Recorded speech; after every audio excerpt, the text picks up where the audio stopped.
Children of God, one of the earliest church fathers who was deeply fascinated by the transfiguration of Jesus was Saint Irenaeus. Living in the 2nd century, he reflected on how Christ revealed the fullness of humanity. Saint Irenaeus defended the faith against heresies that denied the true humanity of Jesus. For him, the incarnation and the transfiguration showed that God did not reject the human body but glorified it. He is known for the powerful dictum, Gloria Dei vivens homo. The glory of God is man fully alive. This statement means a human being radiant with God's life and grace. For Irenaeus, the shining face of Christ on the mountain was a preview of what redeemed humanity looks like. In the Gospel of Matthew, Jesus took Peter, James, and John up a high mountain. He was transfigured before them, and his face shone like the sun, and his clothes became white as light. Moses and Elijah appeared speaking with him. A voice declared, "This is my beloved Son. Listen to him." When they looked up, they saw no one else but Jesus alone.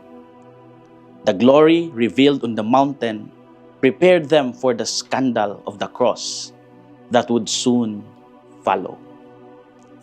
What are our inspirations for today? First, fully living according to God's purpose. The disciples had seen Jesus daily, tired from walking and dusty from the road. On the mountain, however, they had seen him radiant and glorious. Lent invites us to examine whether we are merely surviving or truly living.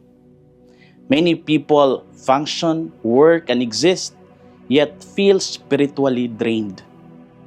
The Transfiguration reminds us that in Christ, humanity does not shrink but shines.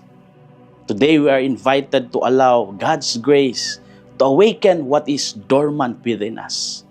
To be fully alive is to forgive, to hope, to love deeply, and to trust boldly. The glory of God becomes visible when our lives reflect His light. Second, faith that stands up. When the voice spoke from the cloud, the disciples fell down in fear. The divine presence overwhelmed them. Yet Jesus approached, touched them, and said, "Rise and do not be afraid." The movement in the story was from paralysis to courage. They did not remain on the ground forever. They stood up because Jesus touched them. Today we are invited to rise from whatever keeps us down. Fear, guilt, doubt, and discouragement can keep us bowed low.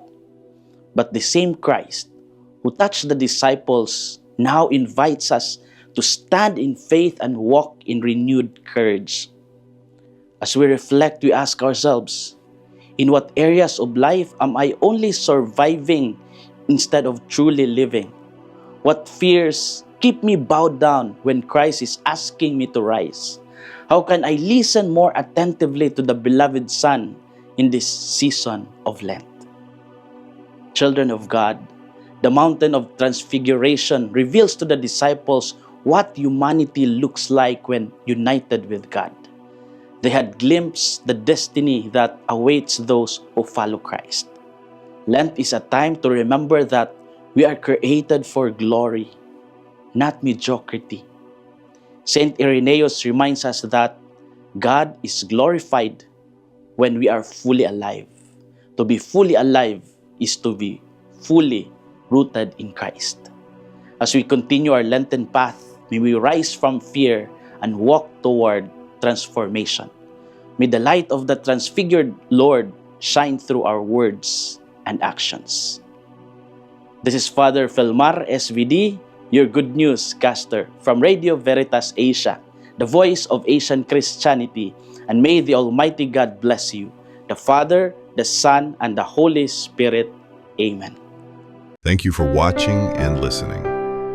Stay inspired every day with our daily reflections.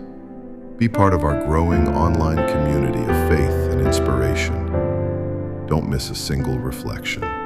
Follow us on our social media platforms